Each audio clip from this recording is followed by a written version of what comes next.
sidang seorang Nikita Mirzani yang menjadi terdakwa, agak ada sedikit paksaan dari seorang jaksa yang ingin memakaikan rompi tahanan berserta borgolnya ya Bang. Kalau Abang melihatnya seperti apa sih Bang kejadian itu di dalam ruang persidangan? Sebenarnya begini deh, saya kan ngelihat ditanya sepintas ya, saya nggak begitu melihat semuanya banget. Tapi kalau yang saya ngelihat, tapi semoga apa penilaian saya salah. Saya lihat gini loh, semua manusia, baik itu terdakwa atau terpidana sekalipun, semuanya itu minta dihargai, ya kan, dengan tata krama, dengan maksud saya dengan kesopanan mungkin dia caranya aja kok jaksa itu. Kalau saya lihat jaksa waktu saya lihat di TV itu caranya itu kurang tepat untuk memberikan kepada Nikita Mirzani. Kalau Nikita Mirzani dia penyampaiannya dengan yang bagus, saya rasa Nikita Mirzani akan mengikuti.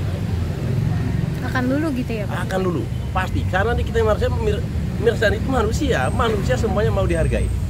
Kalau saya lihat waktu penampilan itu, saya lihat dari wajahnya, raut wajah jaksa itu kok lain sekali gitu loh. Kayak ada balas dendam atau apa. Itu penilaian saya lihat dari bahasa tubuh gesturnya, ini penilaian pribadi saya. Gitu. Sangat menyayangkan nggak sih Bang akhirnya ada sikap jaksa yang seperti ini di dalam persidangan? Sangat menyayangkan. Saya ini mantan jaksa juga loh, tapi jaksa militer. Kami jaksa militer. Saya terus terang saja waktu saya menjabat jaksa militer, ada kasus tentara itu sudah pasti akan saya pecat karena kasus narkoba. Dia diborgol. Pas di depan anak istrinya, saya sampaikan kepada anggota saya, borgolnya dilepas karena saya mau menghargai daripada anaknya dan istrinya. Itu loh, kita tuh tetap etika walaupun apalagi ini kita kan baru terdakwa, belum terpidana, belum tentu Nikita Mirzani itu bersalah loh. Itu masih penilaian saya begitu loh, makanya saya bilang yang sopan, yang punya etika gitu loh.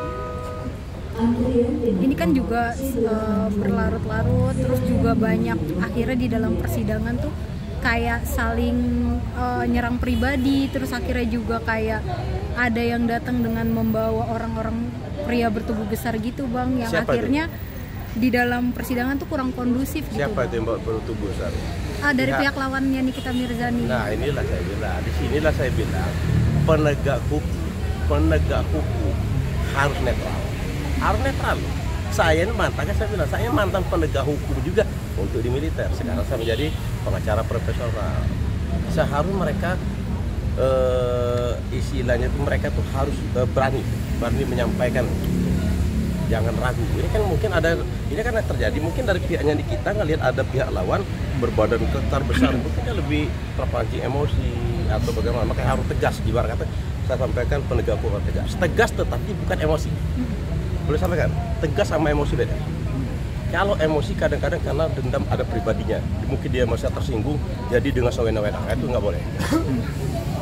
Bang, kembali SOP-nya seperti apa sih yang memakaikan rompi dan memborgol terdakwa di ruang persidangan? Iya, makanya saya sampaikan, waktu saya menjadi auditor militer, saya bilang SOP-nya kan SOP ini, saya bilang SOP ini tetap, walaupun ada SOP-nya ya, tetap kita tata krama dulu. Ngerti nggak maksud saya? Tata krama dulu terhadap seseorang. Semua orang minta dihargai, apalagi di depan umum. Itu loh, intinya di sana saya sampaikan. Makanya saya berulang kali saya sampaikan tadi, saya waktu saya menjawab auditor militer, terdakwa diborgol kalau di depan orang ramai, di depan anaknya pasti saya suruh untuk dilepas. Karena saya menghargai anaknya dan menghargai istrinya. Apalagi kasus seperti ini, kayaknya maka saya bilang tadi, kasus Nikita Mirzani sepertinya ya, saya lihat ya, mudah-mudahan salah saya bilang, bahasa tubuh dan gesturnya daripada ia memerintahkan untuk memakai rompi itu loh. Maka kalau menyampaikan yang baik-baik ke Nikita Mirzani, saya bukan berpihak ke Nikita Mirzani, mengatakan apa adanya. Nikita Mirzani pasti dulu Pak, sampaikan baik-baik kok, itu aja intinya. Lebih sedikit humanis mungkin ya. Itu dia humanis seharusnya. Jangan kelihatannya mungkin ada, saya tidak tahu, jangan sampai ada permasalahan pribadi yang dilakukan, ada dendam dari orang ini, maka dia menggunakan jabatannya, itu salah. Itu salah. Tapi maka Bang, terjadi perlawanan. soal rekaman, dia kan ingin menyerahkan bukti rekaman suara antara jaksa dan Reja Gladys diduga ya Bang, terkait adanya dugaan penyuapan Suap, atau gimana Bang? Pengen diputar. Pengen diputar di Rekaman persidangan soal suara. adanya rekaman dugaan JPU dan Reja Gladys gitu. Maksudnya ada dugaan penyuapan. Mungkin menurut Abang memang di situ atau di ruang persidangan atau seperti apa Bang untuk disampaikan itu Bang? Nah, kalau yang saya begitu belum paham ya, belum begitu ini ya, yang perkara yang ini, yang mau penyerahan ini ya, yang penyerahkan ini. Rekaman Tapi suara. saya melihat ini, saya lihat tadi, saya bilang masalah yang jaksa mau memerintahkan Nikita Mirzani menggunakan rompi. Di situ saya bilang aneh aja loh. Sangat ini sekali, sangat prihatin sama perkara ini. Berarti ini perkaranya memang sudah bukan ranah, tapi lebih ke pribadi ya Bang? Ya, Abang semoga, melihatnya? ya. Abang melihatnya. Ini pendapat saya, kamu bertanya ke saya. Pendapat saya mungkin kelihatan udah pribadi. Udah pribadi menurut saya nih.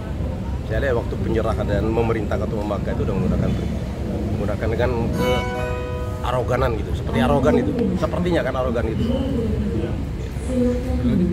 Cukup. Oke Bang, cukup.